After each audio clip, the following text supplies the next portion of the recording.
It was a memorial that grew through January as family and friends of Amado Santos, better known as Nacho, gathered and grieved. Everybody that loved him came and check up on us. But now it's February.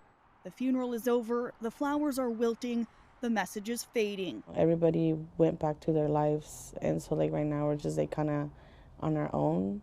And so that's when it gets to us. What was once surreal has turned to crushing devastation for Santos's sisters and family. The pain that we feel, you can't put words into it. The 24-year-old gas station attendant was the first person to die in a shooting this year in Portland. Nacho was killed in the same neighborhood where he lived and worked, Hazelwood, the very same neighborhood that saw the most shootings citywide last year. Why all this violence? What did they get out of it? Police say there were 137 shootings here in 2022. That averages out to a shooting every 2.5 days in an area that's only 4 square miles.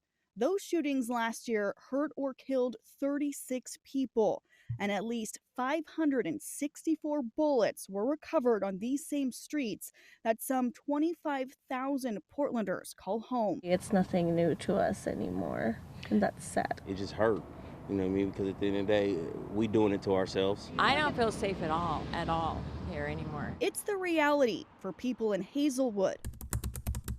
The Fox 12 investigators analyzed newly released Portland police data. And we recently rode along with the cops who see the violent aftermath firsthand. We're actually driving right into an area right now that has had quite a few shootings. And our investigation has revealed what appears to be the epicenter of the violence, the most dangerous spot of the most dangerous neighborhood here in Hazelwood when it comes to shootings. 122nd and East Burnside. This intersection and just beyond takes the brunt of the city's bullets. We found there were 27 shootings within a half-mile radius here last year. Now there are homes, businesses, a medical center, the MAX train, and an elementary all nearby.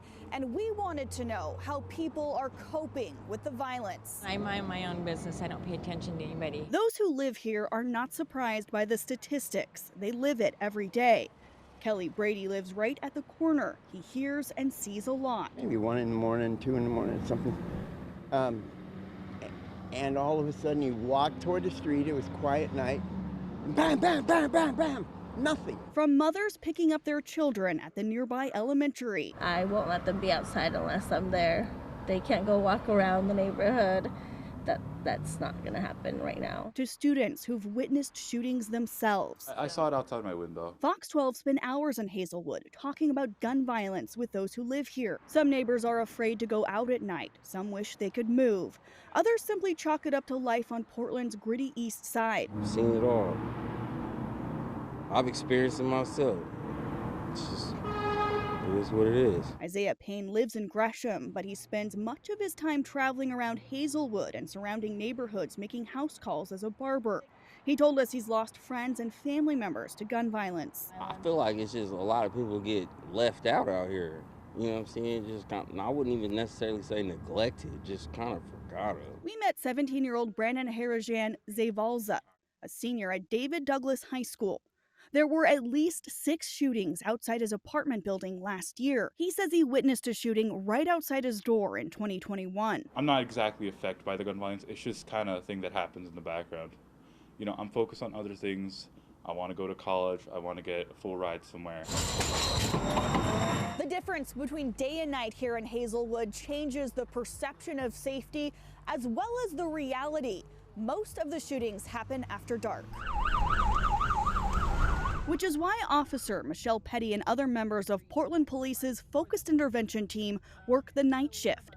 The 12 officers and 2 sergeants of the so-called FIT team are dedicated to investigating shootings and use intelligence, tips, and tactics to try to prevent them. So if we can reduce the amount of guns that are on the street, that can hopefully provide a safer community. We spent some time with Officer Petty and other FIT officers in Hazelwood, as well as other neighborhoods on Portland's east side. It's hard to make a turn on any street in the city and not have some sort of connection to a shooting that we've gone to. On this particular night, officers kept their eyes peeled for familiar cars or faces, running plates to see what's stolen. We're still going westbound division. Good spike. Popping tires when suspects try to evade them. During our ride along, we were there for all of the above as police stopped drivers with stolen cars, switched plates, and suspended licenses. Officers confiscated drugs and a gun from one woman. Fentanyl pills. This is heroin and a jammed firearm. It's all part of the strategy to try to stay one step ahead of the violence. And it's no easy feat, as the Bureau will only investigate shootings where someone is killed or hurt. With thousands of shootings happening in 1 year, one team with 12 officers can't manage that, you know. Portland police estimate at least half of all shootings in the city are related to gang violence.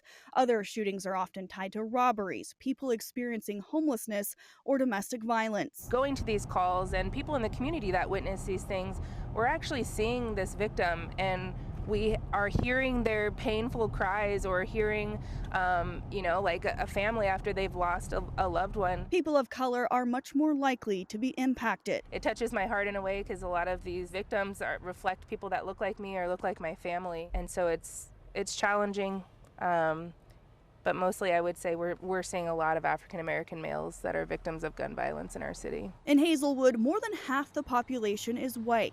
Yet most of those who've lost their lives here are Black or Hispanic. Families ripped apart and forever changed. As you can see the pictures behind us, he had a beautiful smile. For Amado Santos's family, they'll never think of these shootings as simply statistics. It's personal. The toll measured in grief, loss, and love for a young man gone too soon. We made a promise to my brother the day that he got buried that we're going to get justice for him.